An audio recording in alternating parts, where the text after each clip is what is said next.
All right, this is the latest breaking news coming in on the Russia-Ukraine conflict. Major Shah with us on the broadcast. Major Shah, Russia continues its airstrikes against Ukraine. Absolutely, and Russia is going to escalate. Is going to bombard Ukraine even further. It is very sad to see that, because also a deputy head of the Russian-occupied Zaporizhia, that nuclear power plant over there in Ukraine, he's been kidnapped by the Russian forces and has been detained in an unknown location. Now that's again Ukraine's state nuclear energy. He was in charge of the state nuclear energy. Now the winters are approaching. So the cold Siberian air which will come there, it will help Putin. It will be very, very favorable to Putin as well at the same time.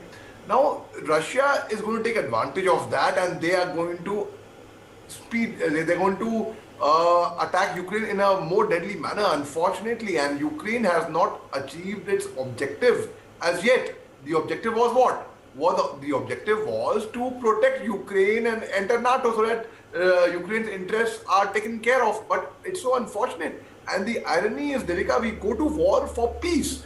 But when we go to war for peace, look at this, what's happening around the world. It is really, really sad. And yes, now President Putin has, when he threatened America that he will go nuclear, Joe Biden, the president of US, has said that I don't think that Russia will go nuclear. If at all they do go nuclear, if at all that is, then they have a different game plan in place now. Because if Russia does go nuclear at all, if they expand their attacks, then America, the NATO countries will also go nuclear. Right. And when they go nuclear, it's going to be a very, very deadly Europe war. And as people were speculating right from the very beginning, will it lead to a world war or not? Well, not as yet. Right now, as yet, we are not on that step. But yes, a Europe war. But yes, a small spark of fire, a small spark can lead to a massive fire. A small throw in the water a stone's throw can lead to a tsunami. Similarly, it can ultimately, we cannot rule out the possibility that it will definitely not. It could, and that would be really hell to pay for the entire world, Devika. Okay, Major Shah, stay on with us. Some more breaking news flashing on your screens. That's next news flash. We also bring in some more information.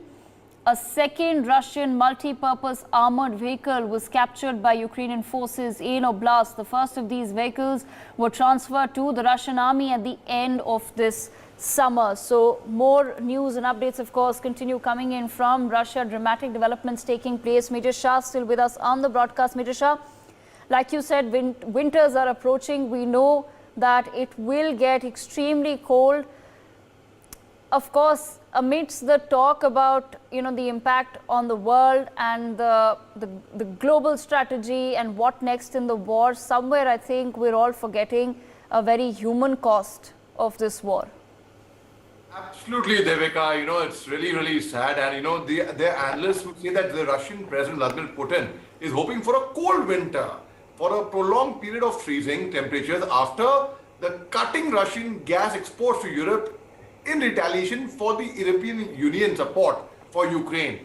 That's under cold season. Like, for example, in 2010-11, there was a cold wave or a prolonged Arctic blast like the beast from the east, which blew into the Western Europe from Siberia in 2018, could cause hardships that might weaken European Union's resolve in supplying or supporting Ukraine with a lot of resources. So yes, also when there is snow, obviously, that time the tanks are slippery as well. It will slip in the snow. So that also would be another reason. So yes, the humanitarian cost, a soldier, Devika, a soldier fights not because he hates what is ahead of them.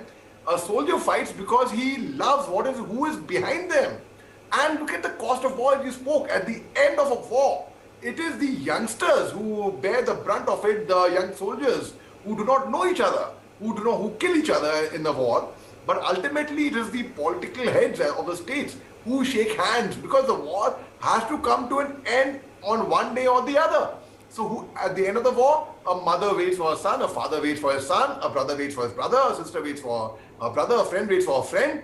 It is the politicians who shake hands. So it is really very sad to see such a thing. And there's no glory in war. There are a lot of people who get excited by the term war itself. I mean, You can see it, for example, on YouTube or Google. The moment you put war, there will be a lot of takers to actually read further about war. But ask a person who has been there, done that, who has led men from the front, who has seen enough bloodshed, who has seen his buddies dying in his own arms. He will tell you that there is no glory in war. It only looks good in Hollywood movies.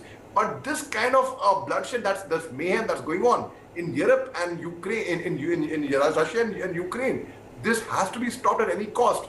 Well, India tried their best. Russia would not listen. Ukraine would not listen. They would say yes, but they would do what they have to. Well, I would say Turkey also tried to a certain extent. Israel tried to a certain extent. But now India also has come to a point where India said, okay, it is their war. Now India cannot, you can take a horse to the water. You can't make it drink. So India would not be really interested now to take it on further. It's their thing. But Right. it escalates. It's really going to be hell to pay for all of us, Devika. Okay, thank both of our panelists for joining us this morning to take us through their own perspectives of what's happening between Russia and Ukraine.